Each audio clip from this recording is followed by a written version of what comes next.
Hey, welcome to episode 148 of the Titanforge podcast. I'm Dratnos, joined by Tettles and Trell as always, and our special guest this week, Kyrasis.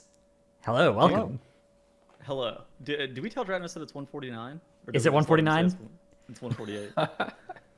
Is it 148? Oh my god, dude. GG wow, YouTube. It's 149. It is 149? Yeah. You can't keep doing this to me, man. I asked, oh my god, you guys, I asked him 1 minute ago if it was indeed 148. And I responded it's 149. No, you did not.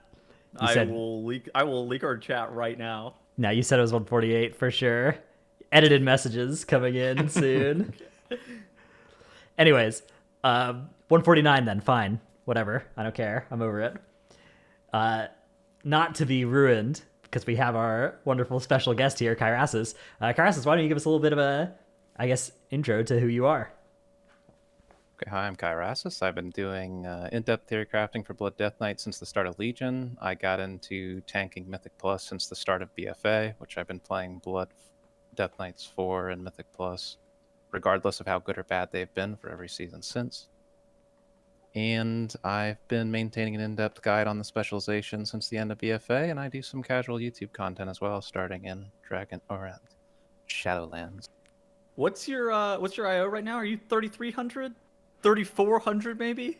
No, I got to like 3230, and then I'm now in the Beta M plus waiting room, just hoping to test.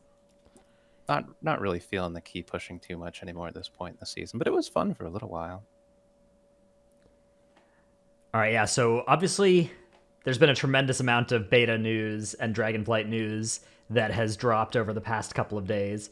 We will talk about that. That will be after our tip of the week, so if you're on YouTube, you can find the chapters down below if you want to go skip to that right now. If you're listening somewhere else, skip to like probably 40 minutes or something into the episode, but we're going to have our main topic be a discussion with Kyrasis about learning a tank in a new expansion, which is actually something that it can be a really daunting prospect, so I think that'll be a really good topic. We also have a little bit of a request for anybody who can.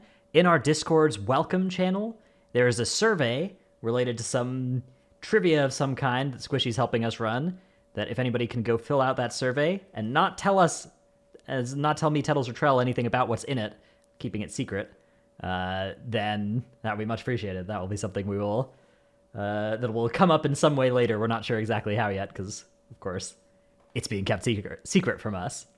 Yeah, we did a trivia episode, like 2 years ago now, on when BFA finished up. So yeah, I think that's right. I don't think it's going to be like a special Titanforge episode. I think it's going to be myself, Dratnos, Trell, Growl, and Squishy doing just like an hour-long trivia show. It's not gonna like take Titanforge for that week, but it will be like a for fun trivia show. Oh, speaking of taking Titanforge for the week, though, I don't think we're going to have an episode next week, so maybe a week off and then a following week, 150, where we will talk about Beta M+. So holy shit, hopefully it's up. Yeah, surely Beta M+ will be the topic of that episode. But main topic this week, learning tank in a new expansion.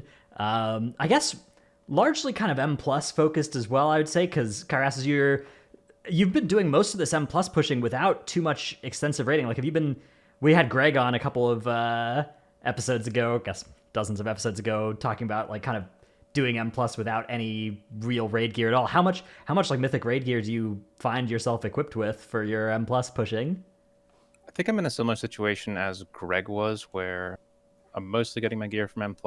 If PvP gear is good for that given season, I will PvP up the 2400 rating if I have to. I did that for season 1 of Shadowlands because it was very good that season. As blood or another spec? Yes. Or no, well, no. You'd have a very hard time doing that as blood. But I usually play on Unholy or I think it was Frost in 3s for season 1 and season 2 of this season, and in season 3, you didn't really want as much versatility, so I just didn't even bother that season.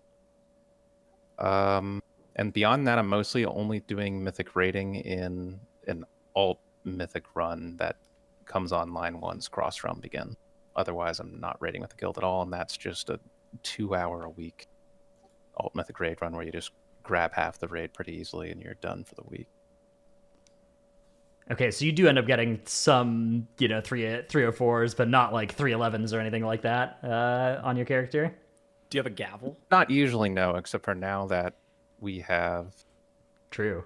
these upgrade tokens, you can actually get a number of 311s. So I do have like a 311 weapon and 311 tier pieces in 2 slots. So when we're talking about going into tanking, this is actually something that me and Trell also have a lot of kind of transfer. We could talk about this quite a bit as well because both of us have tanked and DPS'd in different places as well. But how about you historically? Like, have you been tanking forever, or when did you pick up tanking? So I came back to this game in Legion and started playing Blood Death Knight almost exclusively. Only playing the DPS specs if I had to in some heroic raids or for PvP in general. But for Vanilla WoW through the end of Cataclysm, I was a Warlock one-trick. And I did high-end raiding on Warlock, and I also did a Warlock theory crafting a little bit near the end too, there in Wrath and Cataclysm. Huh. So Warlock, this guy went Warlock one trick into Legion Blood DK into End of Shadowlands Blood DK. I played BFA Blood DK as well. I think there should be some credit handed out there, right? Yeah, not always. Is that one also OP? Yeah, he paid his dues playing DK and BFA after they nerfed the armor. Yeah, the 8.1 during nerfs. the middle of the first season. Yeah, That was a long period of time where we were perhaps the lowest damage Mythic Plus tank for a long period of time, and we could get one shot very, very easily. Yeah, And I didn't play Mists or what's the other one? Warlords at all, pretty much. yeah, those expansions sucked. Don't let anybody gaslight you. I hear good things about Mists, but Warlords, I don't know. They'll bring him back in class. Yeah, I wanna play for Mists. something probably. classic Mists. We'll play together in like 7 years. So you just came back to the game. You decided you were gonna play Blood DK. How like high end were you? Like, were you pushing high keys pretty quickly in Legion, or were you kind of casualing it up and then sort of ramping over time? Yeah, I guess my mindset when I came back in Legion is like, oh, I'm just gonna be casual and not gonna do anything too fancy. I was especially against getting back into the high-end scheduled raiding for multiple days a week. And I was able to at least stick to that part, but I think at the start of BFA, I just looked at Raider.io one day, realized, oh, I'm number 2 on the server. I could just do like 2 key upgrades and get number 1 on the server really easy. So let me just go do that. And then I met up with a healer who basically just tracked me all the way up into high level keys. And I guess I've just been doing that to some extent ever since. So Some seasons I play more than others, though. dude, whenever I was so you sent like this summary of like your rating history to Trell, and I was actually reading it. I had not heard the name Zerk in such a long time. He was basically a wrestler that played with Broken Chun in season 2 of BFA and was rank 1. Oh, that was, dude, that was a blast from the past. Whenever I read that you were playing with him extensively.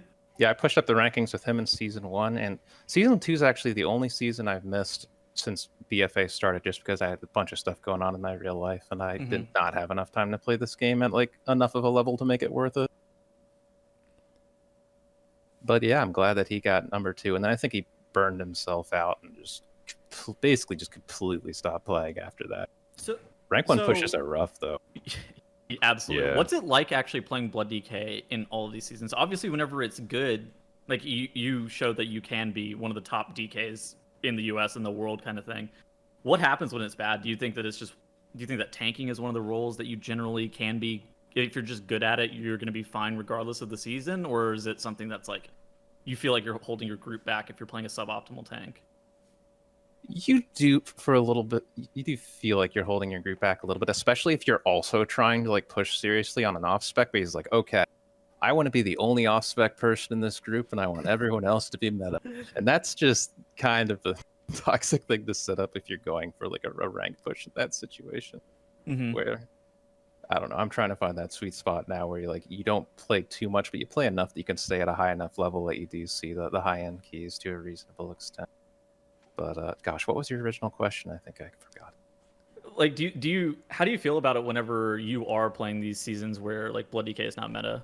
Is it something that you're just like really worried about holding your group back, or do you just kind of play for fun? It does get offset a little bit by the fact that there just aren't enough tanks doing high keys. So it's like, what are they going to do if they don't play with you to some extent? Yeah, that's so Ah. true. It's like Trell doing a 30. What are you gonna do? Find another tank? Plus, if you know what you're doing, and as long as the tank balance isn't completely out of whack, then you usually aren't holding back your group too much, to be honest. Yeah, makes sense. Some seasons have been exceptions with like really high outliers on one end or on the other, but they've been pretty good most patches with tank balance.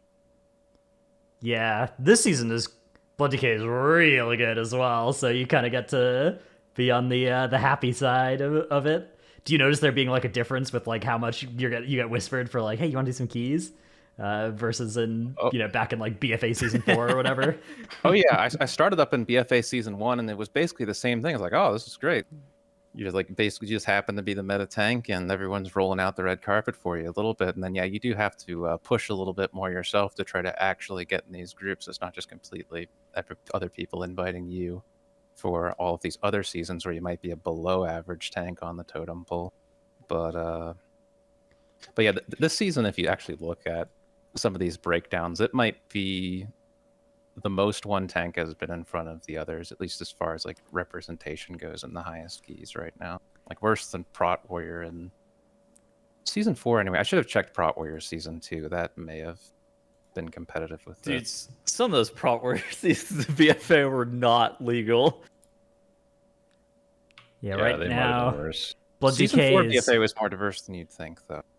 Blood Decay is 60% of the 25s and up, and 90% of the 30s and up right now.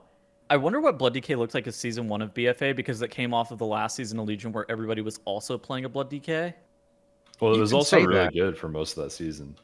You can say that, but then where did all the demon hunters come from in season 1 Shadowland? That's a good point. I don't know. They just Just came out of nowhere. M plus tanking is something that like the tanks already more often than not have every single tank leveled and playable to some degree, so they just show up on random characters. Oh yeah, especially I if they're think- rating, which most of these players are probably. Yeah.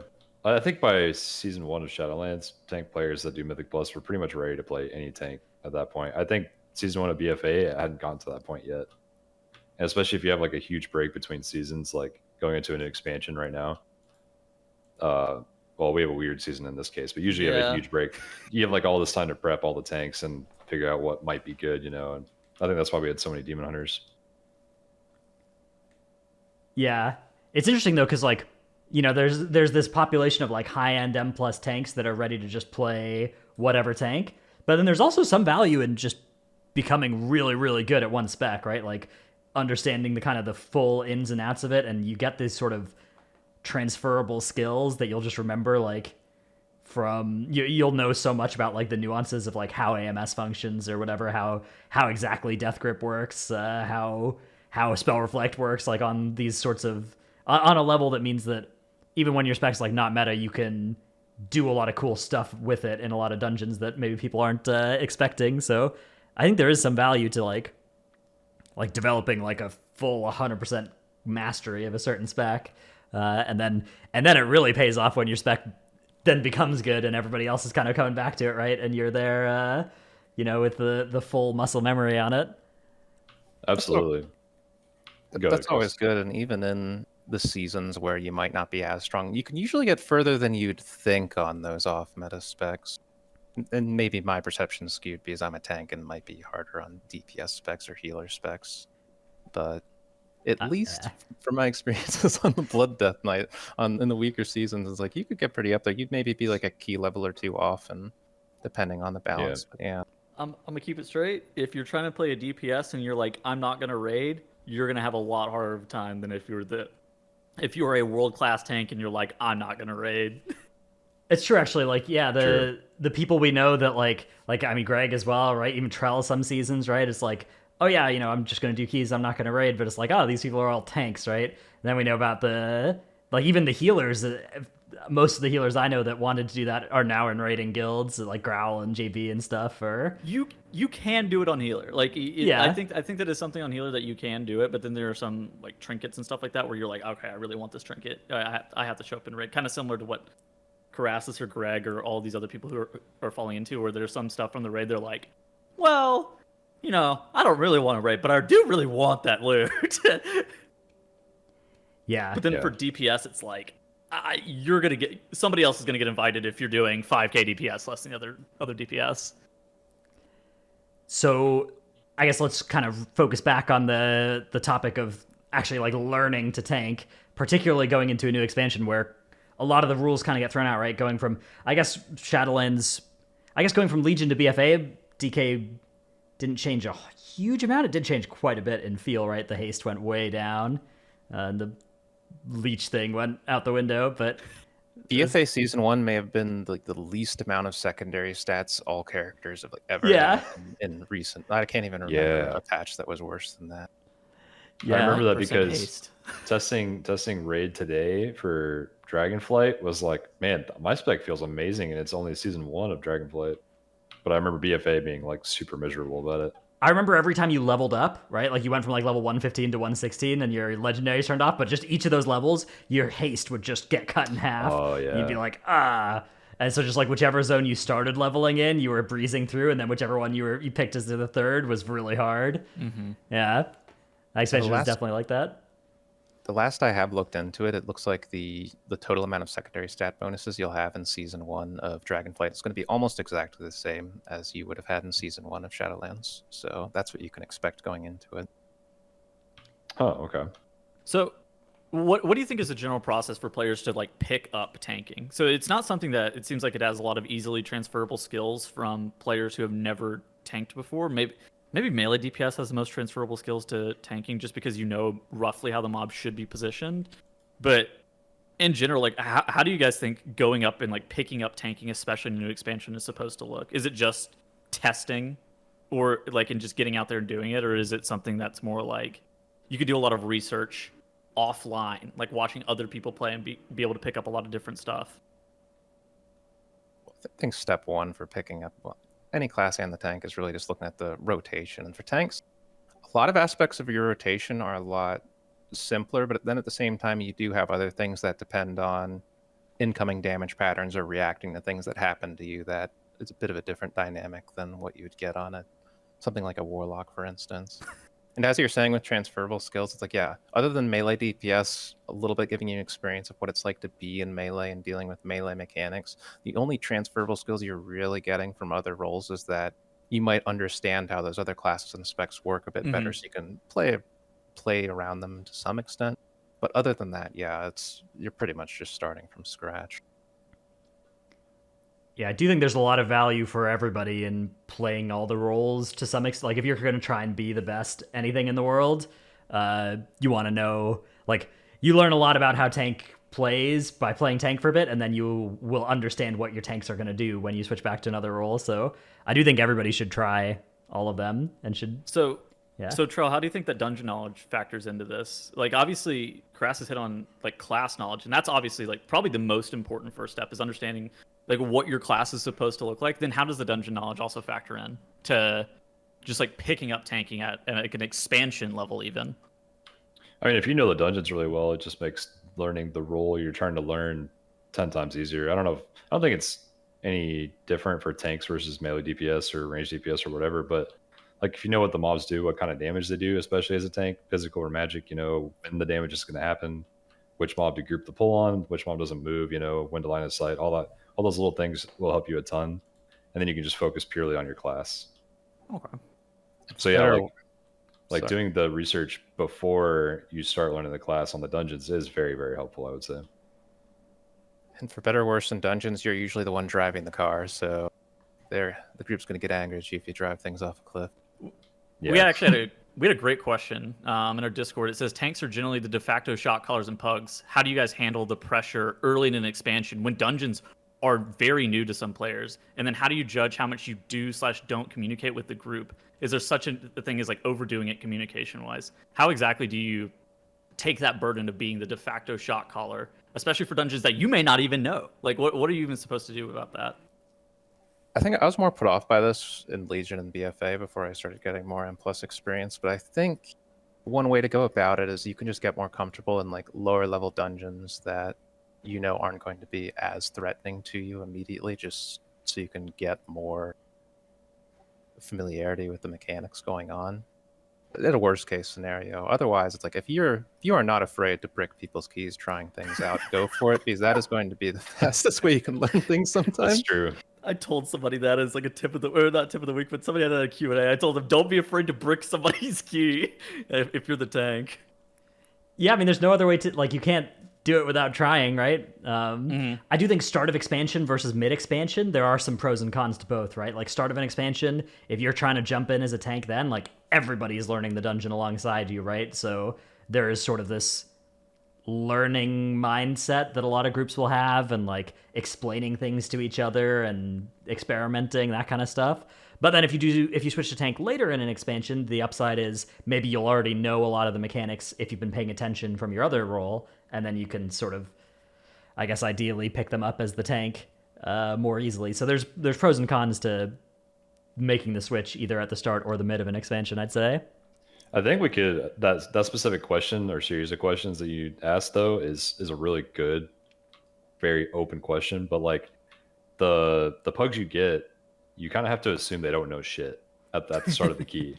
And then as you go through the key, you might see someone like display some kind of mastery of the dungeon or their spec, and you're like, okay, they know what's going on here. I can do something slightly harder now, or I can do something that requires more than just my own stops, you know. But you also want to just play around like the least.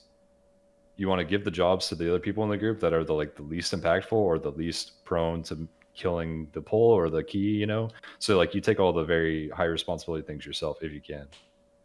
Some seasons that's not possible, which is really, really hard when that's the case. Like the first season of this expansion, tanks were just like made of paper and couldn't keep threat by themselves, so you couldn't do anything. But that's a safe bet if you're just running 15s or something too, where it's like, okay, I'm not going to do any fancy skips that anyone can screw up and pull a bunch of mobs onto it. I'm not going to do anything that requires a lot of other people to do intricate kicks, otherwise everyone dies instantly. You only do what is ever within your own power, and you can even just do like some slightly more challenging pulls at the beginning just to gauge, okay, let's see how they react to this, and then you can just kind of decide how you're going to treat the rest of the dungeon after you kind of test people out a little bit. Yeah, that's the psychology of this is actually really interesting, and I talk about this every now and then. But like that's one thing that I do as well is like give them a little test out at the beginning of the dungeon, like a slightly harder pull. Another thing I'll do is ask them like a pointed question before the key. I'll be like, is everyone good with invising here? And if they have invis spots and they're good with it and they're fast to reply, that's like a pretty good sign, you know. Or is everyone good with this pull plus this pull? And they would have to have MDT to know what I'm even talking about in the first place. And if everyone's like, oh yeah, let's do it, you know, that's another good sign. You can use communication like that to get a lot of info out of the pugs you're with. I actually think it's so interesting to hear Kyrasis say that like you go into lower level keys, and I'm thinking like 10s even, and you start learning like what the mechanics do, because in my mind as a DPS, if I just zone into a key, I can get carried like easily. I can get carried by a reasonably capable group. But as the tank, you're the one that's driving most of the dungeon, so you aren't afforded that luxury. Yeah, that's what I did earlier on. Now I do a lot more time-intensive stuff that I wouldn't have other people do. Like I'll dig through logs for all the dungeons and just like, okay, what abilities do all these have? What are all the cooldowns? Does this recast if you stun them or not?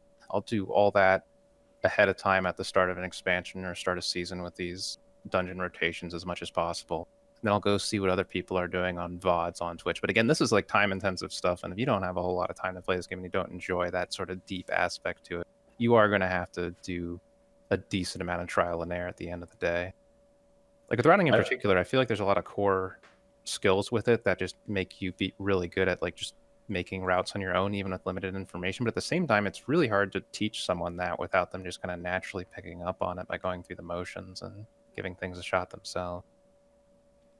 Yeah, I do the same thing. I test everything out as fast as I can at the beginning of a season or in beta, and I look through VODs as well. And that's definitely the way to go. Like even if you don't have a lot of time, you should probably, I mean, if you want to play at a high level, you should probably figure out if you can like watch someone's VODs while you're at work or while you're laying in bed, like have a VOD going or something, you know, just try to get more info and just like testing out stuff for free while you're doing like heroic weekly 15s, you know, just try to stop like every single cast you see. That's just a really good way to get info.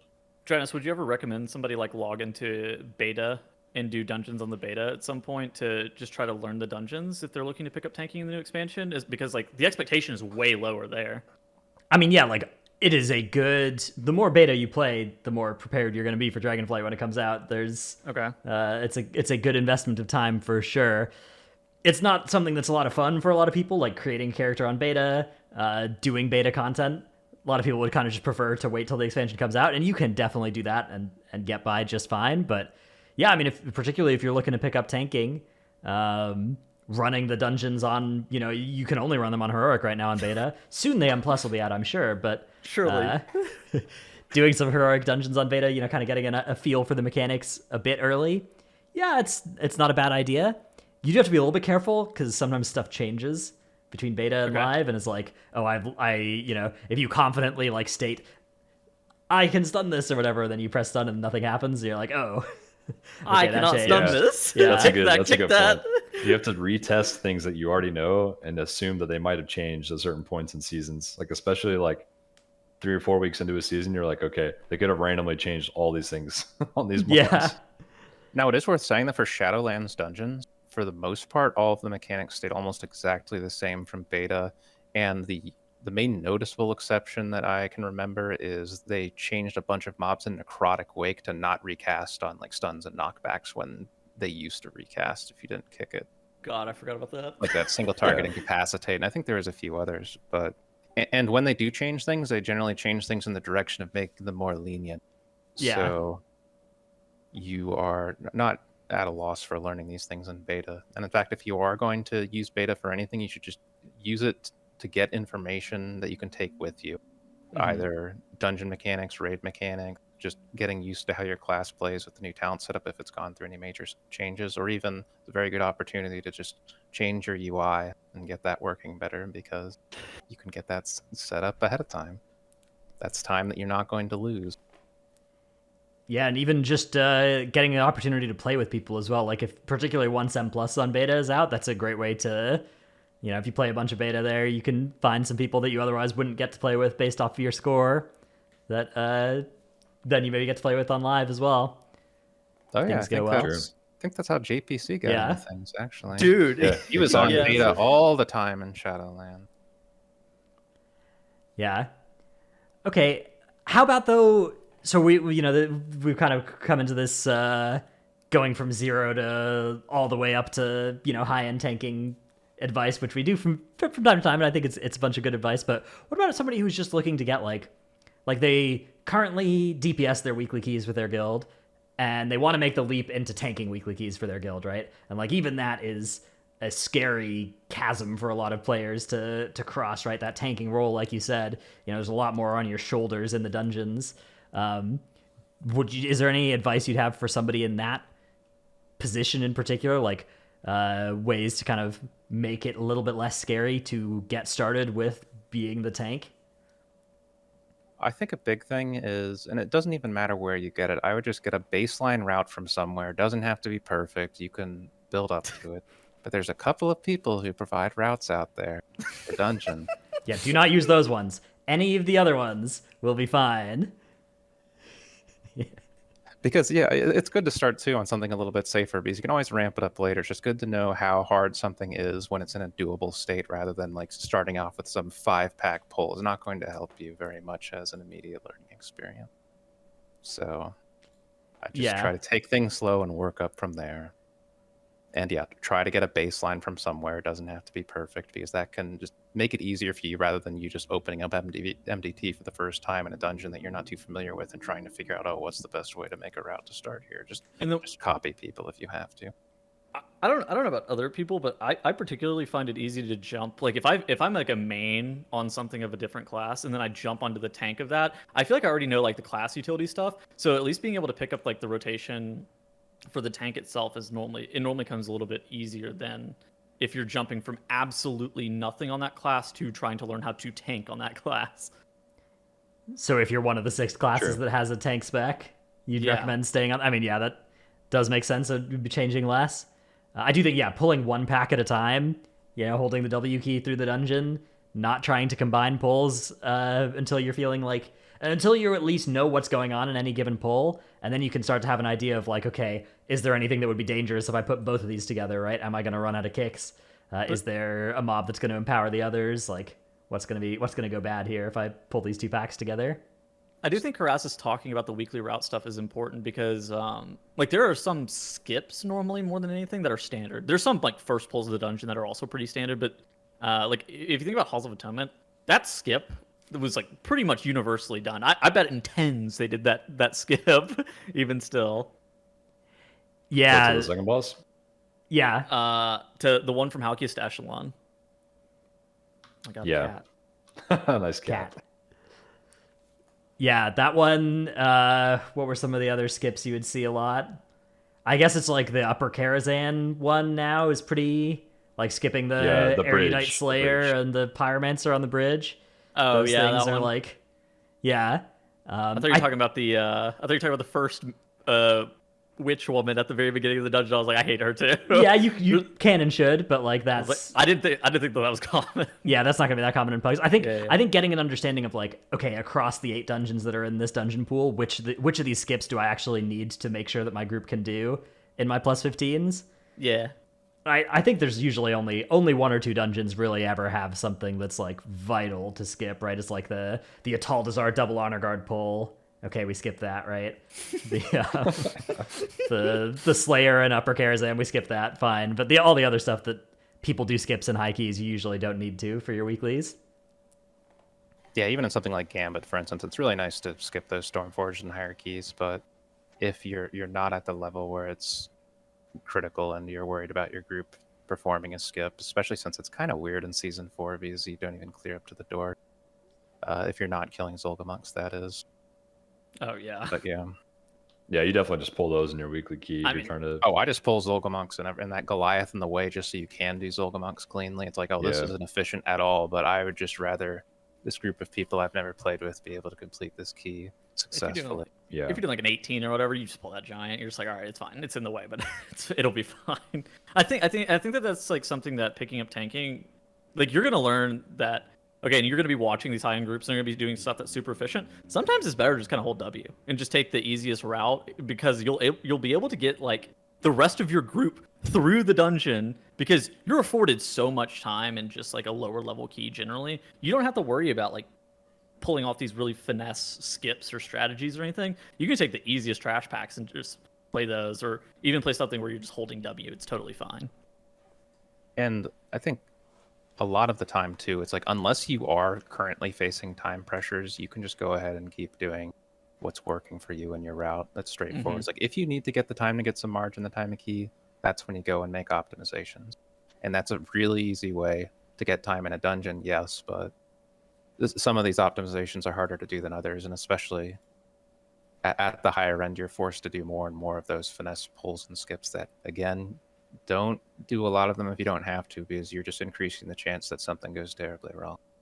It's also good to just learn on the less efficient route anyway, because it'll teach you why the higher level routes are so much faster later on. Like once you get to that level of key, you're doing the less efficient route, and then you make one change, and you're like, holy shit, that just saved me 2 minutes on the key doing that one thing.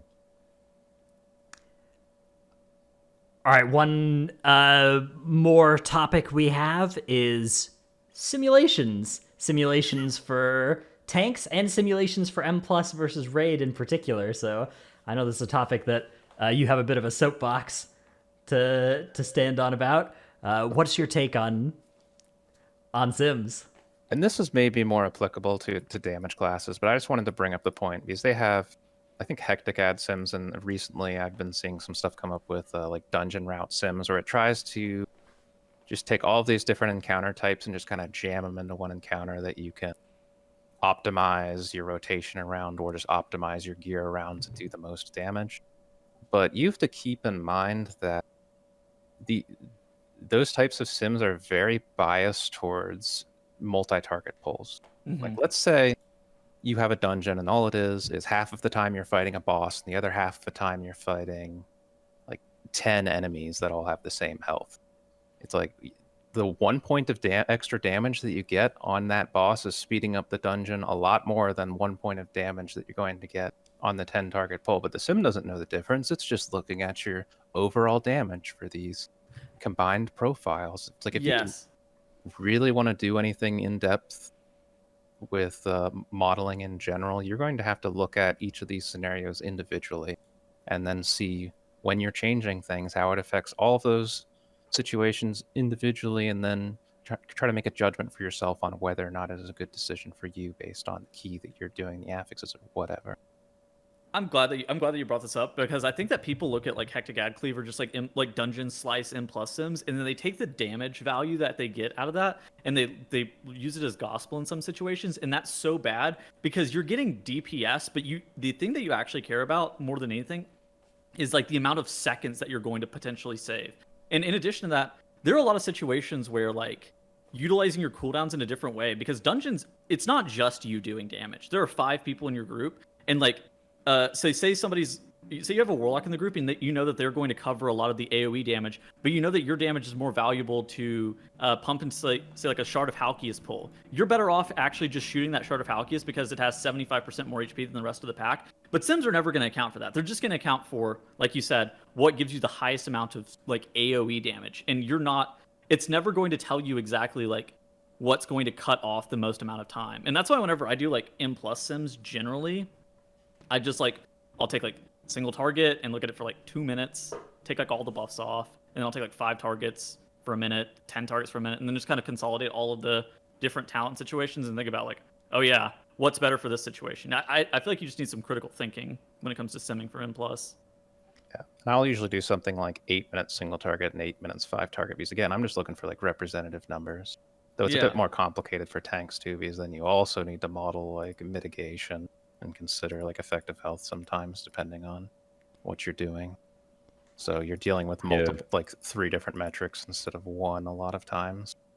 Yeah, it's quite a different world for tanks. Like I would never even use Dungeon Slice for DPS, period. Like for the reasons we just said. But for tanks, I don't even sim straight up.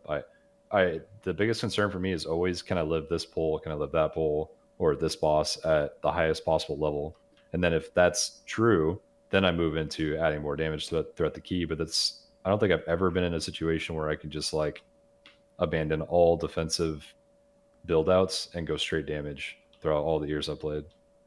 Usually that's the case. Upper Karazhan might be a weird one where you could probably hyper optimize your build to killing Curator and Medivh, but that's a very unique dungeon compared to a lot of the other. yeah. What do you guys do for balancing like survivability versus damage with trinkets and like talent decisions and stuff like that? So like Blood DK has to make a talent on their tier 100 row with Bone Storm and Purgatory, Red Thirst on that row. Purgatory, Red Thirst, Bone Storm. Yeah. I will say, I'm a Purgatory hater. I've been playing Purgatory this season. Everybody's playing Purgatory this season. But yeah, it's not actually like close anymore, the value you get out of it. But in general, I would say defense is what I would, if you were a new tank in particular, just do defense. Like, unless the trade-off is really high in favor of damage for something, like if you can drop a tiny bit of defense for a lot of damage, something like sometimes the trade-off right now for Spirit Bomb for Vengeance Demon Hunter, for instance, Spirit Bomb is so much damage for a pretty small defensive loss, so that's worthwhile. But in all other cases, I would say basically just like getting a defensive trinket over a pure offense one, start with that, and then when you feel like you're never dying, when you've done like 5 keys and you haven't died and you haven't procced a cheat death trinket, then you can take off that cheat death trinket. But until then, I would say for new players, tanks almost always, the problem is not your damage. And when you start pushing really high keys, then sometimes the problem becomes your damage. Or if you're playing with a Fury Warrior or whatever and you need some threat. Yeah, I was going to say, what if threat's an issue? Oh, no, not yeah, Fury but Warrior. even still, it's like it's rare that's going to make the difference for you in terms of whether you're going to hold threat or not. And I'd say you're usually right with that, Dratnos. It's like there is a little bit more to it with survivability as well, because there's 2 ways you can die as a tank, really. You can be bleeding out over time because you're not like mitigating the damage well enough or self-healing it up, and you need the healer to heal you too much and they can't do it. Or you can just die to burst damage instantly, and those are 2 things that you can kind of build for a little bit differently on a tank, depending on if you dying to burst damage or you bleeding out over time is an issue. And Darn, there was something else I wanted to say based on what you did there. I just forget what it is now. Cheat deaths in particular, they're also like another defense against burst damage. They're basically the same thing as increasing your maximum health by a certain percentage at the end of the day. True. Yeah, I value cheat deaths very highly. I don't like purgatory very much, but I do think that I don't know, man. I love red thirst whenever, but now you don't need it. But red thirst is my favorite. Like, Now you can have both. Yeah. Dragonflight, don't you worry. But yeah, I always find it's funny. There is always two camps in there where some people just really don't like using the cheat death over using just the more frequent defensive cooldown. They're both kind of doing the same thing too, which is the full funny thing about that debate, but very strong opinion. yeah, They're like, but it's better on paper, so you have to do it. yeah. I mean, cheat death effects are very powerful. They're extremely good effects. And yeah, Vampiric one thing, Blood is also a really powerful cooldown, though. One thing I saw in chat that I wanted to mention too is defensiveness is so valuable as a tank in addition for the reasons we just talked about, but also because when you're more tanky, you can hold still longer in pulls. And generally you have this limit of like having to kite at a certain time into a hard pull. And if you're tankier, you can hold still longer or even pull more mobs into that pull. And that's just a huge, huge damage gain for the group. Standing still is always a massive gain. you could leverage your survivability in a lot of ways, and you usually have to get to a pretty high key level and a pretty optimized route to the point where it's like you can't do anything anymore. How, I think How I, did you- I was. Sorry. oh, sorry. what were you saying? No, finish your thought. I didn't mean to cut you off. Well, I've forgotten it now, so you can say you. Yeah, how does that make you feel, Tuttles? Jerk. Feel awful. So what exactly is like your cooldown management and layering? Like, where does that come from? Is that just from experience or like? By default, you usually just don't want to.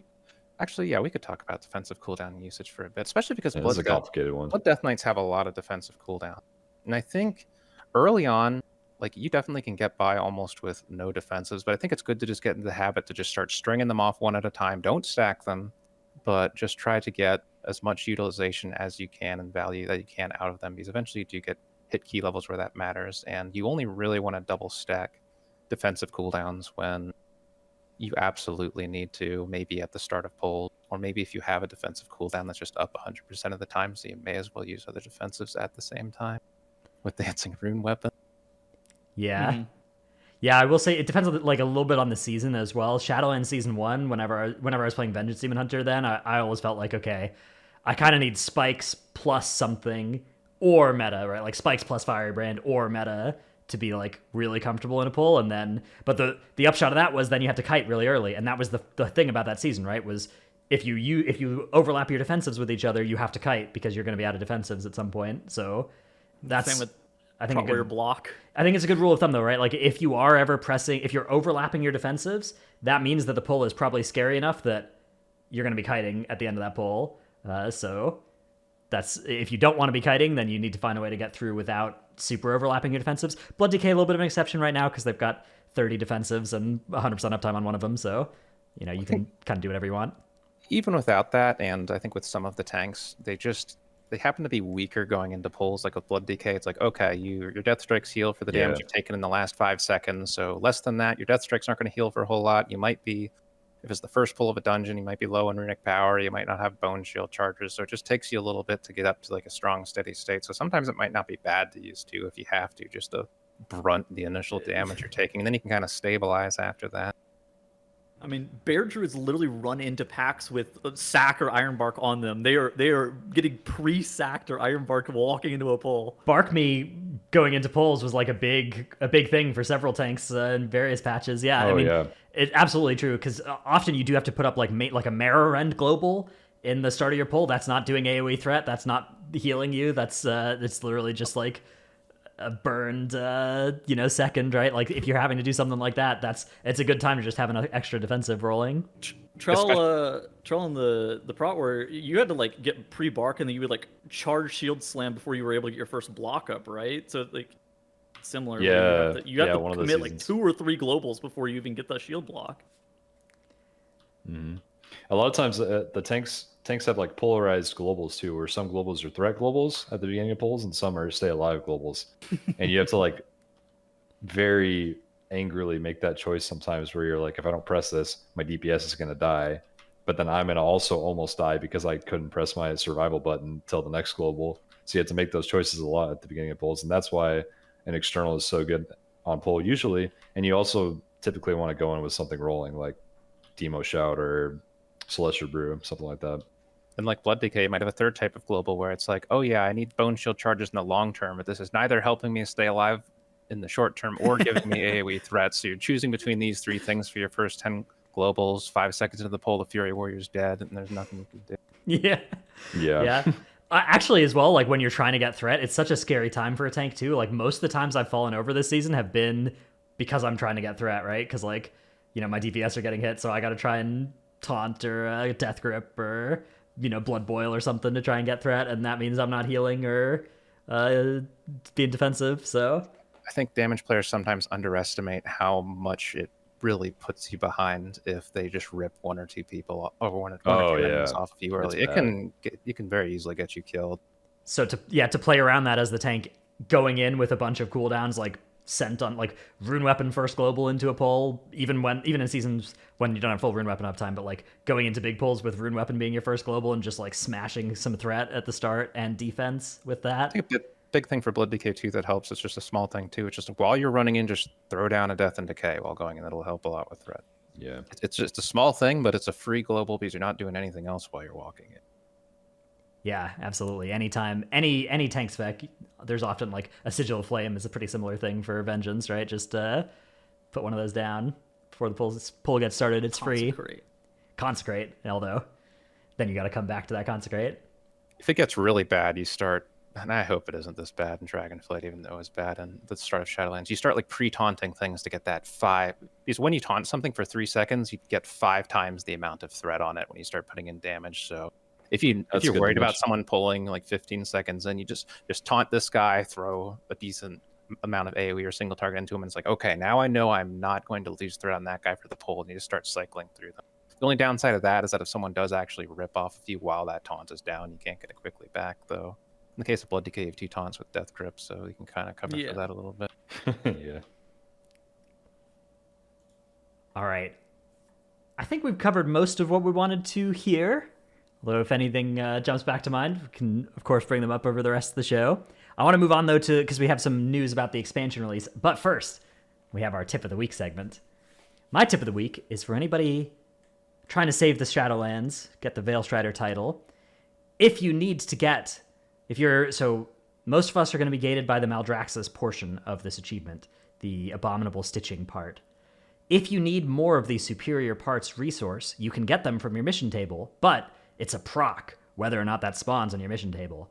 But if you swap covenants and swap back, you will refresh your mission table. So if you need superior parts, you go to Oribos, you rejoin the Venthyr, you go back, you rejoin the Necrolords. Check your mission table, which you don't have to go back to your mission table. You can just open up the summary.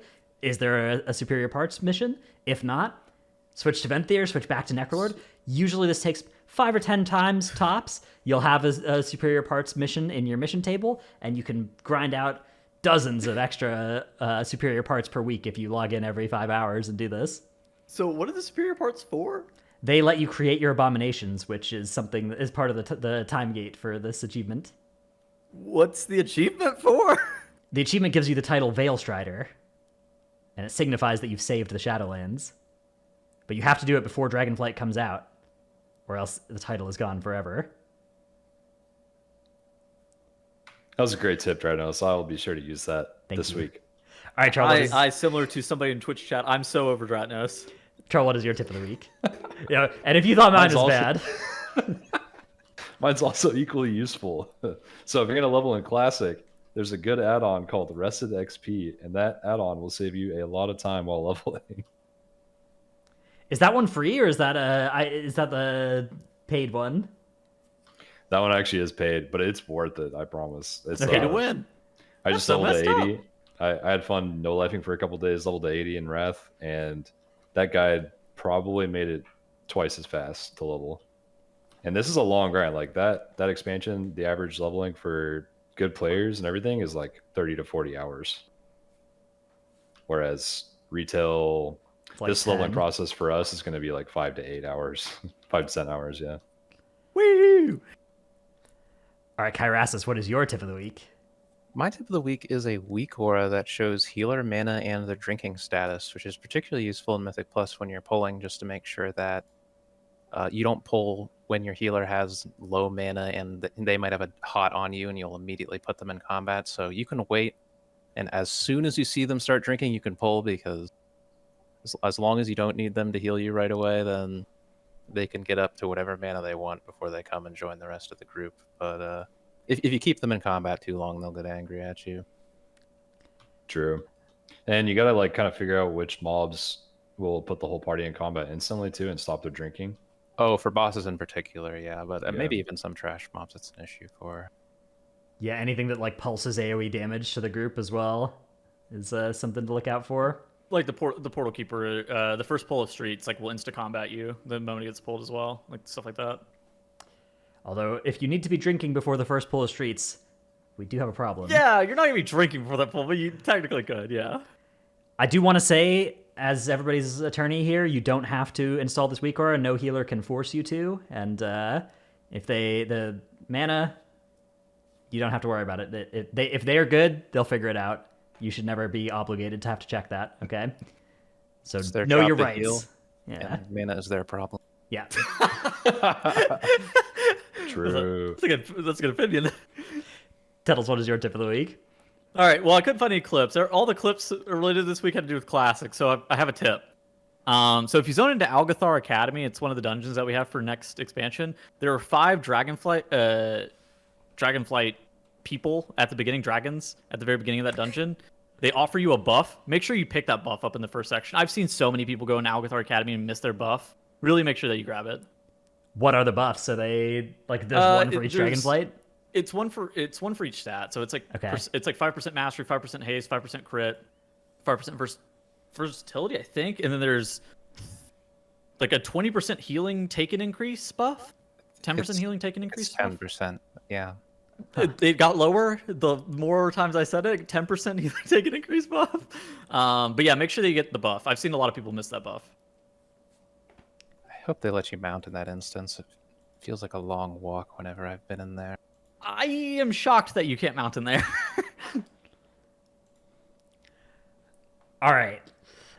Let's move on to discussing some current events / news, which the big news, of course, is the Dragonflight launch date has been announced to be November 28th. Way too early. The same day as the leak foretold, I believe, as well. So everything is coming true out of that Dude. leak. I wonder if whoever leaked that got fired. I wonder. Yeah. So way too early, you say, Trell? Yeah. So we hopped on raid testing today on beta, and I think 2 of my talents didn't work at all. Well, 3 of the talents I didn't even select. I had in my spell book, so I used them anyway. And then a couple other very buggy interactions too, and that's just 1 out of 38 specs. Damn. I think that's normal for right now, though. They have, as long as here's the deal with like code lock. Basically, what it is like they lock the strings on. They don't talk about this here, but basically they lock the strings on like what they can change in tooltips, and that's generally the last time for iteration of the expansion on like the classes themselves. They can hotfix basically like all of the talents to continue to be working all the way up until pre-patch, all the way up until expansion launch. Honestly, if stuff is still broken. Oh, absolutely. But the closer we get, the less likely it is. And there's still so much to test. Like they haven't released tier sets at all. They haven't released M Plus at all, which hopefully is this next week. We've only tested 2 heroic bosses out of the whole list of bosses that are coming. Yeah, I mean it's just a very accelerated timeline, and we get it. Like they're trying to meet their quarterly goals on profits and all that, but it's gonna be tough.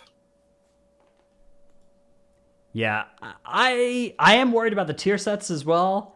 That's something that, like, I think the talents being in the level of bugginess they are now, the amount of them not working, I think they can probably get those over the finish line fairly easily. But then the tier sets are like another moving part that has to interact with that talent system as well. That's a lot of variables that all need to come together in the next month or 2.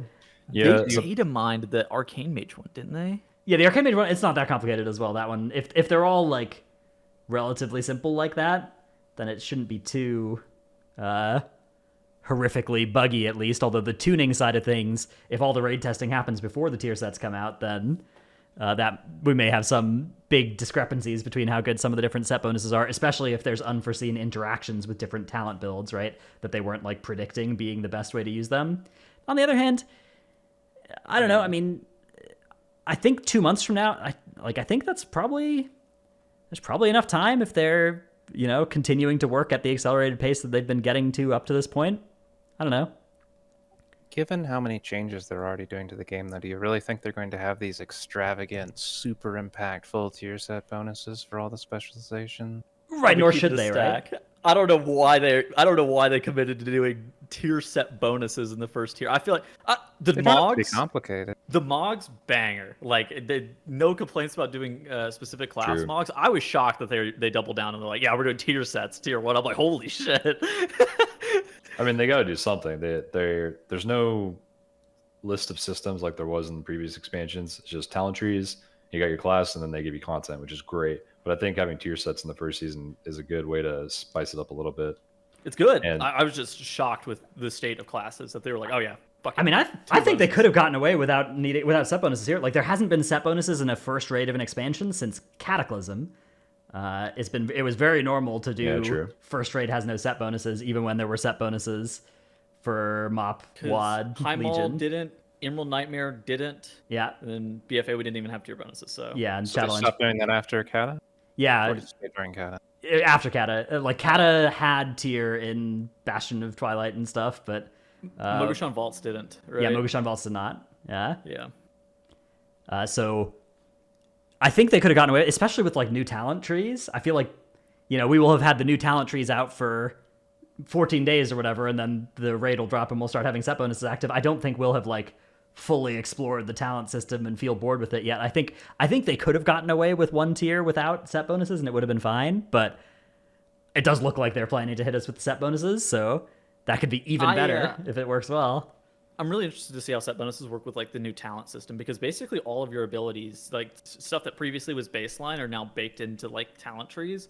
And so there are going to be some talent trees probably that you're forced to take a build that you didn't want to take because of that specific talent. Otherwise, you're not going to get any interaction with the talent. The real question is how deep in the tree are the talents for the abilities that it interacts with? Because if it's at the top of the tree, it really doesn't matter, to be honest. Yeah. Other news we've learned is that the raid will be opening on, the week of December 12th, which is weird. December 12th is a Monday. So they've said the week of, and then you'd imagine this would be either a Tuesday or a Sunday, but week of December 12th. That's a Monday. Yep. So well, I think they say that because there's a different day of the week that each region launches the game on, right? Right, or yeah. Is it actually launched global? The game launch is global, but but not the raid. The raid will launch on the weekly resets of those weeks. They said, Yeah. starting the week. There was something about resets in one of these posts. It's not in this one, I guess. Yeah, there was something about resets in one of the posts. I don't remember where I read it. Yeah. So that would mean December 13th in North America. Tuesday, December 13th will be Heroic, Normal, and Mythic. Vault of the Incarnates opening. And M Plus will not be capped on that first week. Item level rewards from completing M Plus runs will not be capped because Mythic opens at the same time. But the Inspiration Catalyst, which is the cousin of the Creation Catalyst, will be coming back, but will not be available. It will be available later in Season 1. So, for reference, it was available on Week 8 of Sepulcher, and we don't know when later in Season 1 means here, but my guess is it's probably somewhere around there for this as well. I am shocked that they are really... Okay, so Ian, in an interview with Max, posed the question to the community. He was talking about, like, oh yeah, how would you feel about all three of the difficulties of the raid, or four of the difficulties for the raid, releasing on the same day? I am shocked that they committed to this, because this seems like this is going to, at least from my perspective, kind of negatively impact Mythic Raiders, where you have to prog Heroic, and then you have to go do Normal, in like your farming tier sets and stuff like that. But all of this is going to be done before you get into Mythic. And this isn't even just like Race to World First perspective. This is just like normal Mythic Raider perspective. Additionally, Heroic has been hard as hell in Shadowlands. And if it's that hard again, we may not even see Mythic the first week. Well, you might I mean, want to you wait wouldn't until anyway, January right? 16th to get the full LFR experience first before moving into normal. True. Dude? I kind of like this because, for one, you wouldn't see Mythic the first week as it is right now anyway, and so this is just like an added bonus if you make it there. And also, like, you could do the first 3/4 of the bosses on Heroic, go into Mythic, kill the first 3 Mythic bosses or whatever that are usually a little bit easier, then go back to normal and have all sorts of extra chances to trade gear to your team. Or I guess that's a little bit different now too, but I don't mind it either way. I really like the M plus being uncapped and all that. Yeah, it does mean that starting on December 13th, every hour that you can spend playing World of Warcraft is extremely valuable for gearing your character, and every hour that your guild can spend playing World of Warcraft together is extremely powerful for your guild as well. The difference between a guild that raids 12 hours and a guild that raids 16 hours has gotten wider as a result of this, and definitely the difference between a guild of people that are doing 5 keys during the first week versus a guild that's doing 50 keys during the first week has gotten way bigger as well. So is that a pro? Is that a con? You decide. But that is, I think, how the incentives are set up for this. Are we going to be home for Christmas? I think likely, yeah. I mean, so the Race World First will begin on December 13th, December 14th for the Europeans, and usually raids are done in about 10 days, so it's likely that people will be home for Christmas. Usually the first raid of an expansion is shorter than that as well. So, yeah, there will probably be between 0 and 10 guilds in the world that will be home for Christmas, and then there will be another set of a couple hundred guilds that are really annoyed and are raiding over Christmas, and then there will be everybody below them who's, just happy to play a lot of World of Warcraft on their Christmas break and not worried about the scheduling as much. True. Yeah. I don't know. Okay. The 3-week clear guilds won't be happy. Yes, yeah. The 3-week clearing is going to be largely dependent on if any of your core players have unavoidable Christmas commitments or not, or holiday commitments in general. Dude, how Valor being uncapped is gonna make for some real degenerate stuff, I think. Did they say Valor? Or not Valor, but like M plus being completely open. Obviously, that maybe that doesn't imply that Valor is uncapped. Yeah, I mean, we don't know what the M plus I level is either. If that changes in either direction as well, that would be very significant. I think they're just talking about the heroic week. I don't think it's that they used to have in. Yeah. Okay. You can only get maximum gear from like +6 Dude, or something.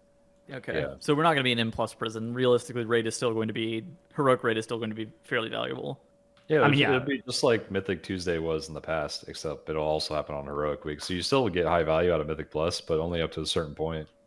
Well, the tier also only comes out of the raid, so there's still, like Sepulchre, there's going to be heavy incentives to heroic and normal runs, even in later weeks, and LFR runs even for tier once the LFR wings with tier open up, and splits will still be extremely valuable and will be easier because you don't need to meet item level requirements to be able to trade anymore as well. So like even a scuffed third split with half of your guild that can make it to Saturday, even though Saturday's not your raid day, is going to power up your main roster. So there are some downsides. You're showing up in M0 gear, so even normal is an upgrade, right? Yeah. Relative to M0 gear, obviously. You can do M+. Relative to M0, but you can have like infinite M plus gear. If you play nonstop from Tuesday to Thursday or whatever, you can be kitted out in your M plus gear by then. Mm-hmm. We don't know how strong the set bonuses are yet, so it's possible that we won't be wearing an LFR piece to complete our 4-set bonus, but we'll see. This set were usually 25 to 30% damage increases. These were ridiculous tier set bonuses, and I don't think historically you've had them this strong before. No. For point of reference, they've been in like 6 to like the best tier bonuses I've ever seen before now are like 12%, like 6 to 12% damage gains, and then this tier, everything got thrown out the window. And some of them were like 30%. I'm like, holy shit. I mean, describing the Blood Decay one as like a 150% survivability buff, I don't think would be unreasonable in some situations. Oh yeah. Same with Brew. It might be almost double damage as well. Yeah. I don't know the exact number. I haven't ran that comparison, but it's a lot. It's a lot more than 30, I'll tell you that. Now, one thing that is, again, complicating things here is there's other things changing along with the timing, which is group loot, which is not an option. It is mandatory. The group loot is the only way that loot will work inside Vaults of the Incarnates. No option to use personal loot. And the way that group loot works is when you kill a boss, there will be items on the boss's corpse based on the number of people in your raid, and they will not be based on what the classes are of the people in your raid. So if there's no hunters in your raid, you can still see a bow on the boss. That would be bad for you, obviously. And you will get a UI that gives you a need, a greed, a pass, and a disenchant if you have somebody in your raid that's capable of disenchanting the item. Apparently, we just got another blue post on this as well. I'm trying to get it linked. Okay. Cool. The old live give me a update. But what we knew up till now, at least, was that was going to be the loot system in here. And yeah, no option for personal loot. So, oh, here it is. I'm linking in order to talk. All right. A clarification coming out from Blizzard. Okay, good. Well, let's read through this to alleviate some concerns about it as well. Better communicate how things will be. Yeah, so in the past, Need or Greed only knew if something was equipable or the right armor type, not if it was meant for your spec or not. This has now changed, so you won't be able to press the Need button if it's not meant for your spec. Yeah. I noticed this in raid testing. Basically, it's completely grayed out, and you're not able to click it at right. all. Like you're only able to greed it if it's not for your spec. Feral Druids can't get the gavels now. They have main spec and off spec functionality built in. I actually saw this run as well, which changes based on your current loot spec. So your loot spec is still important because it changes which things you can need, parentheses, main spec, if you're in a pug. If you're in an organized guild group, often you will just all be passing and your loot master will be needing on everything. But here, if you're set to Guardian main spec, you can click need on an intellect staff, but you will be lower priority than a intellect main spec user that is rolling need on it. But higher than agreed. Higher than agreed, yes, yes. From somebody else. Yeah, so main spec takes priority, then off spec, then greed. So while Ret Paladin can't off spec loot a shield away from a main spec roll from the tank, anyone rolling greed could never win it over them. If you swap specs, you can still main spec roll for your desired items without having to hurt yourself by being flexible to your group. So again, loot spec is what matters for this, not what spec you're actually playing. So there is some pug incentive to min-max your loot spec, and like if you're trying to like snipe items for your character at the detriment to the other people you're playing with, setting your loot spec to the one that has the most items from the boss or whatever. You can't win multiples of the same item. 2 sets of shoulders drop. You can roll need on both of them. Winning one will remove your roll from the other. Oh, that's good. You can't need a piece if you're wearing the exact piece at the exact item level. If it has a tertiary or socket, though, you can. Okay. But only if you're wearing, it looks like. So not just if you own, if you're wearing. That's a pretty funny one. And then even after winning a roll, the items are fully tradable. So yeah, you can. Cool. Yeah. Do this. And they're having this be an LFR as well, apparently, as well. Not just in created groups. So I don't hate this. I don't. I've seen some people be like, I preferred personal loot over this. I really don't hate this system. What's the opposition of this system coming back exactly? So there's a couple different downsides. One is if I'm a hunter in a raid that has 4 hunters, I have a 20% chance of getting a bow that drops. If I'm a hunter in a raid that has 1 hunter, I have a 100% chance of getting a bow that drops. So like if I join a raid as a hunter, I really want to find a raid that has no other hunters or as few as possible. Argument number 2 is if I'm a raid and I don't have a hunter in my raid, bosses will drop loot that can't be used, right? So those are some of the cases that are worrying. The thing that people are bringing up is like, what if people come in with a bunch of friends, all rolling need on any item they can, and then trading it to whoever needs it among that group? That's a pretty hard abuse case to matter that much because, again, it has to be an item that their main spec actually can use to be able to roll need on it. And even still, two people in a group, 2 chances at loot versus you're 1 person, 1 chance at a loot. Like it's a fair ratio of is this any different how much than you get to roll. Personal loot though? Like if you just queued up with your friends and like personal loot, like you would just trade that to them. I don't know how many people have done this, but there are like M+ runs or raid runs where I'm queuing up with my friend. I drop something. They're like, yo, I need that. I don't even offer it up for loot. I just immediately trade it off to my friend. Right. I mean, there are some hypothetical groups you could create where it would be different, but none of them should be a surprise to you when you again, because like if you're like a hunter joining a group with 5 hunters and 4 of them are funneling the 5th or whatever, like it's like, oh man, that guy has 5 times the chance to get the bow as me, but like That's not going to be like I you thought could that just the bow not drops. you could just not do that group, right? You could go to a group that has one hunter instead, but because you can see it coming. But it does create a bit of a weird, incentive to like really heavily balance a group. If leather users are 50% of the population and leather is 30% of the drops or whatever, it can just be like, oh, leather is kind of hard to get and cloth is easy to get or whatever, depending on what the meta is. That's something that's kind of weird about it. What are they saying at the bottom about BOEs? We're likely not moving forward with weapons as part of a BOE table just yet. It's very possible that introducing that level of volatility would make it hard for us to verify how the other BOE changes are working and if we'd like to support them. Okay, so the BOE stuff we haven't talked about yet, but they're moving BOEs from being random drops to being from the mini bosses on loot lock as well. So you kill a mini boss. If 20 people tag the mini boss, 3 BOEs or something, some number of BOEs drop. Either guaranteed or like one number guaranteed and a roll for the next, like always. And they were talking about having some strong items like potentially weapons in there. Looks like the weapons are not going to be in there, so just other kind of BOEs instead. Well, thank God that they don't have weapons in there. What is that? What the hell? Yeah. It does mean that BOE farming is it's dead as the practice of resetting and killing a bunch of trash. That's not something you can do anymore. But, and hear me out, you go into Sepulchre the first ones. You kill Vigilant Guardian on Mythic difficulty. That unlocks like 3 mini-bosses that you can go kill. You get 20 alts to come in, accept that lockout, kill those 3 mini-bosses, zone out, you soft reset the raid, you bring in 20 different alts, you go into that lockout again, you kill the 3 mini-bosses with those 20 alts, you BOE farm the mini-bosses, and for each of your groups of alts that you can create, you can BOE farm mini-bosses on Mythic and get guaranteed Mythic BOEs for your efforts. And then sell them to Liquid and Echo for tens of jillions of dollars. This was potentially worth, especially when weapons were on the table. Once weapons are off the table, this will be a question of supply and demand. Is it worth however much market value these BOEs are going for? Because every raid that kills mini bosses is going to be adding BOEs to the auction house. So I don't know, it's probably fine. Trash farming alts. Yeah, that is cringe. There will be. I mean, certainly some people will do that, but the market will probably price that to not be super money. I don't know. So Kyrasis and Charles, either you have super strong thoughts on the new Need Before Greed changes in group loot stuff? I think it's fine. The only bad part for guilds anywhere is the guilds that don't have like a hunter, like Drano said, a bow drops, nobody can use it. That's the only worse part than the previous system in my mind.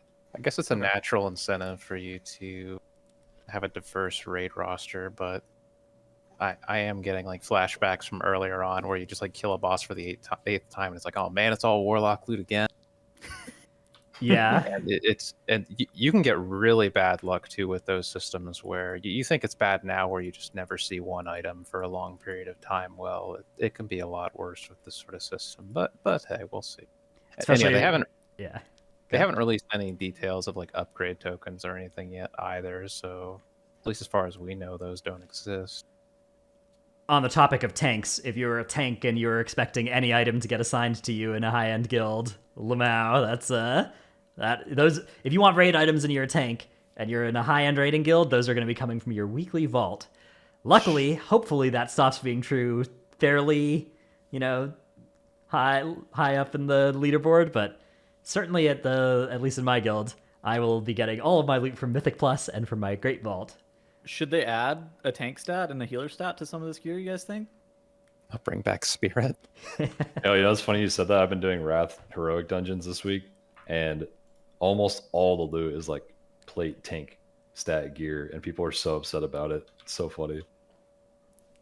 So no, I don't think they should add that back, but maybe if there was some way to guarantee like a piece here or there for a tank or healer, it would be nice. Okay. Yeah, I mean, Great Vault. I don't know. That's where I'll be getting my items. I mean, I don't care too much, but if you are in a guild that is assigning loot that way, but you care about your own personal loot, play a DPS is how you're going to want to get your items. Yeah, I don't know. I'm cautiously optimistic about this. As somebody who was I liked personal loot. I thought personal loot was fine. I thought it was better than master loot. I think the group loot they've landed on here might be better than both. So I'm down to give it a try, and I'm hopeful that they are, willing to revert if need to. The loosening restrictions of being able to trade the loot is so yeah, that's really nice. Holy. really annoying to not be able to trade when you have like a 3-item level lower piece or whatever in that spot. You're just like, So that's good that that's gone. There's also Actually, Okay. one thing good about this system for tanks and healers specifically is like you can't just spec out of the healer or tank spec to roll for more DPS gear anymore. I think that it's going to drop like a shield or a tank trinket no matter what, right? Yeah, tank trinkets will drop, and we'll have to go to a tank, or we'll maybe go to get disenchanted, depending on if they're the way that tank trinkets usually are designed. Same with healer trinkets, of course. Yeah, but yes, it's true. It's true that like shields, tanks will get shields. That's probably about it. I don't know. Yeah, trinkets and shields and Yeah. weapons maybe. All right. Well, we'll have more to talk about Dragonflight and stuff, of course, in our coming episodes as the final info gets out and we have all the M+ and stuff. For now, though, we're going to go and do some Q&A. First, however, we get to thank the supporters over on the Patreon. They are Paul, Titanforge Podcast, more like Tanks Are Forged Here Podcast. Good name for this week as well. That one True. was not made for this week. That's just been the name for ages and lines up beautifully. So, serendipity. Haven't played WoW since week 2 of season 4. Am I finally free? Also L, Never Nude, Ja, Dratnus' Dino Pillow, Chromed, Trekkie, Chewy. There's a Welsh town named, and then literally 40 consonants in a row. Not gonna give that one a shot. Why not? Look, man. I don't know how to pronounce this many L's. There's literally 4 L's next to each other in the middle of this thing. I can do 2. I can do 2 L's at tops. That's my limit. The Welsh language is probably created when a dad was losing at Scrabble. ZivXX, Salty Senny, Necris, Sinmora, Tankdil, Nevuk, Eevee Survival Main, No Trick, I Forgot I Was Sub-Tier, Dimat, Lufer, Rework Mistweaver. Did you guys know that T-shirts is short for Tyrannosaurus shirts? Nyx, Delete Gaming, Gallic, Brusif, Dratnos Routes Abyss. By the pricking of my thumbs, something Bert-like this way comes. Monka S, Bert has ascended, the horned serpent lives. Monka S. What? I think a cult is forming around your cat, Dettles. M Sanity, Xena, Rogue is now good enough for Prague, still bad enough to be sat for SLG, bless up. Red Color, youtube.com/workbringer, Alphabet Soup, Druid Friends of Evolved Gaming, number 1 Simsky for Trelsky. Oh god, I forgot that I had to be prepping this. The Australian accent bit, it's crept up on me again, man. I procrastinated too much. It's like the 4th time. Lurka wants to remind the world that it's not my fault. Milk. Sife, Pone, Windwalker Bugs deal with. They literally sent in MP3s as well. I forgot to like listen before the episode and get it in my head. You literally worthless. Pone, Windwalker Bugs deal with their start rolling with the punches. Do you know somebody pulled over on their commute last week to send in an MP3 because they got so inflamed by the butchering of the Australian accent last week? Due to Sims the 4-piece, Skelly will be going back to Elemental from Enhance. PI no longer for sale. I have a Shadow Fiend to juice. The Marsh Hare. Please keep Kyrian, Arcane, and Dragonflight. Catch me fishing at Lake. That really long name that I've said the last 2 weeks. And Big Head Small Brain. Kyrasis, do you know anything about the Australian language? The Australian accent? Can you... Oh, yes, the Australian language. Can you say it's not my fault in Australian?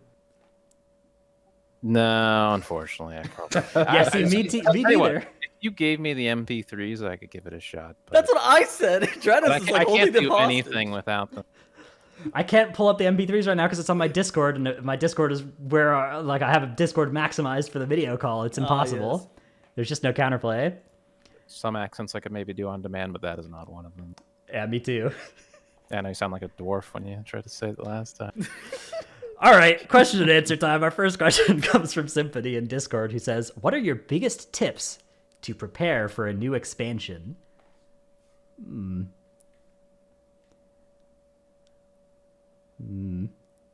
me think. Hydrate. Hydrate. I play Meal a lot prep. of beta, but like that's not a good tip for people that aren't me. To some extent, my answer to this question was my answer to what you should be doing when you're playing beta, to be honest. Yeah, just like go in with the like.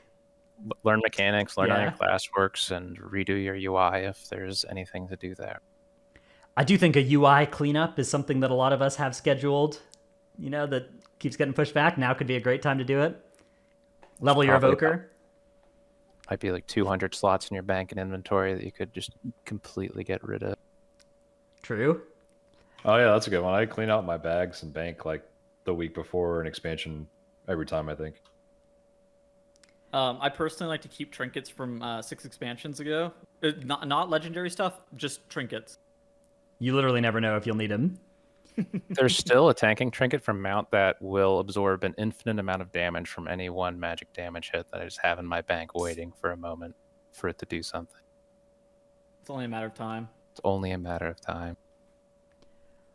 All right, our next question comes from Kether on Twitter, who says, while good tanks are already the most in demand and hardest to obtain for M+, do you think the rotating dungeons potentially disincentivizes newer or existing tanks to have to learn 8 new routes every cycle?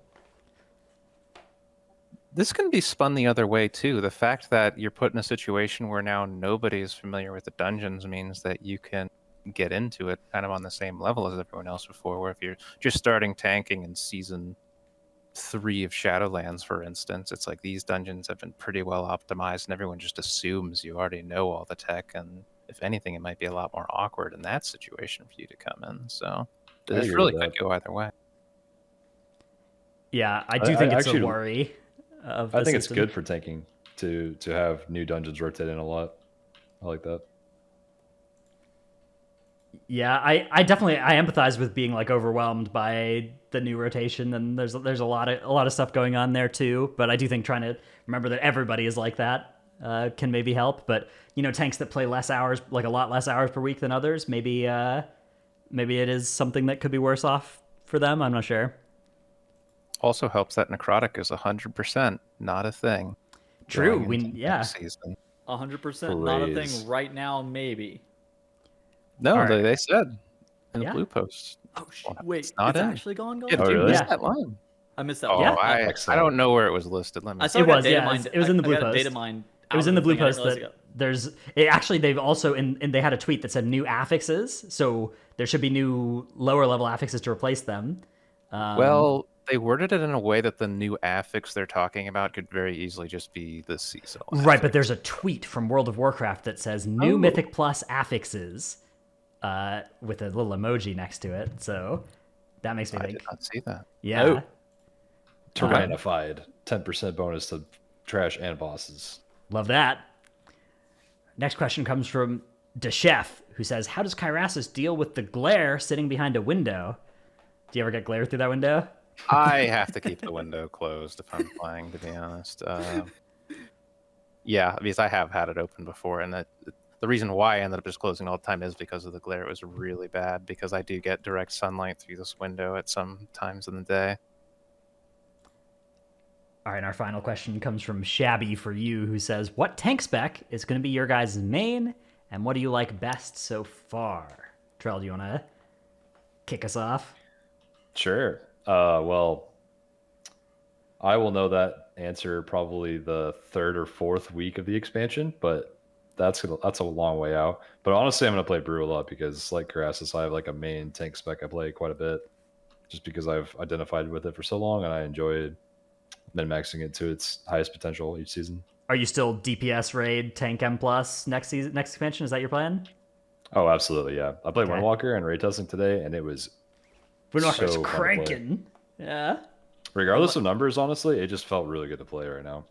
Unless, of course, somebody in his guild is like, I'm not tanking anymore, and then his guild goes, Troll, you're tanking next tier, and then Troll goes, I'm tanking next tier. Yeah, true. Could happen. Kyrasis, how about you? Is it a blood DK forever, or anything? Not- Could anything make you swap? At this point, no, I'm probably in too deep. I like the class, and I'm so deep into all the theory crafting and resource building for Blood Death Knights that it would just be very hard to swap. And if I swapped, I would feel like I would need to go into things at the same level that I'm already doing now for Blood Death Knight, and doing that for more than one class at the same time it would just be a lot. But See, oh, the sorry. key is Kyrasis is to have a friend that's so proficient on their classes, you're yourself, aka be me in the Great Push, and just DM someone named Kyrasis over and over for tips. You could do that. Yeah, you guys could do a knowledge sharing agreement. Brewmaster Blood DK handshake. But I've been keeping up with all like the beta iterations of Blood DK. We have like everything pretty much as fully modeled as it can be, even though there's still like 20 bugs out there, and they're probably going to do tuning passes at some point. And right now, like if you've played Blood Death Knight before the tier set bonus in season 3 of Shadowlands, is very much like season 2 Blood Death Knight, except for you have more defensive uptime with Dancing Wind Weapon and Vampiric Blood than you've had before. You're a lot more self-sustainable than you were at the start of Shadowland. You have a lot more baseline effective hit points on top of having the higher defensive uptime, and you have a pretty significant form of additional, like, uncapped AoE damage right now with the current talent trees. And you're just basically stronger. To be fair, like, Season 2 Shadowlands Blood DK wasn't the strongest tank on the totem pole, but in every way from that tank, you are better than you were in that patch.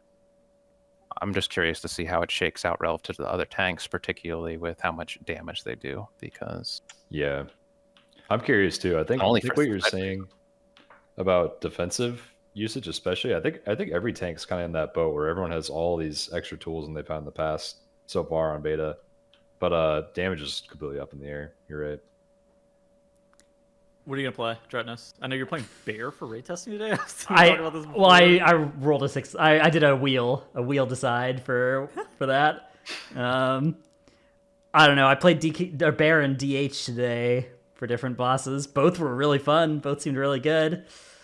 I will probably level most of them, but the way that the simultaneous heroic mythic thing works, probably got to choose a main December 12th at the latest. So we got to know by raid testing. Oh, dude, are splits dead for guilds like ours? By the way, no, they're still very much alive. Okay. Tier sets. You get double tier sets from you get double tier sets instead of like 1.2x tier sets from splits like you did in Sepulcher. It's the opportunity cost is higher. The opportunity cost is higher. The time is more valuable, but the set bonuses, I don't know. It depends on how quick you can clear the raid. And how good the set bonuses are, but I suspect that splits will continue to be a great use of time. But yeah, I guess I would say right now, if I had to make a choice, I think I would maybe go... I don't know, man. I was thinking about saying Vengeance, but like we're gonna have Havoc Demon Hunters in the raid. Vengeance with Darkness is really lit, though. Darkness is a powerful button to put on a tank. I don't know. We'll see. I mean, yeah, my decision's not going to be made yet. It's something fought on that he sees in raid testing where he's like, I'm going to play something based on what I think will be good, but I picked Guardian for Sanctum and that was wrong. So I'm not sure I will make a good choice, but I will try to. So yeah, but coming into season 1 of Shadowlands, everybody was on Vengeance Demon Hunter very early on. Like everybody knew it was like, all right, this is one of the tanks. That was a fun tank as well that season. That's I like playing something new every season. I don't know. It's it keeps it fresh. So, although I would be fine playing Blood DK again, another tier. That's a really fun spec. Anyways, that's kind of a rough idea of what I'm going to do. And that's us mostly done with the show for this week. Kyrasis, where can people find your content stuff? We showed your YouTube channel earlier, which people could definitely go check out. Kyrasis on YouTube for Blood DK videos and stuff. Are there other places? Anything else you want to shout out or plug? I think most of my stuff's on YouTube. I do have a guide as well. It's just in some big Google Doc, but I think a link to that's either on my Raider.io or somewhere on this YouTube page as well. Okay, yeah, Raider.io. The Google Doc guides stuff. I would say second only to Wowhead guides, of course. The Google Doc guides are the highest quality ones out there usually. Those are the ones that you keep bookmarked. Check back in with. Yeah. True. Especially for PoE. True. Sorry. Very, very off topic. All right, on that note, thanks so much for joining us this week, Kyrasis. And yeah, no show next week. We'll be back the week after. Later, gamers. Wait, before we cut it, go fill out the survey on our in the welcome channel on our Discord. Yeah, apparently we have 36 responses thus far. Please go fill that out. Please. Okay, bye. Goodbye. Bye. Bye.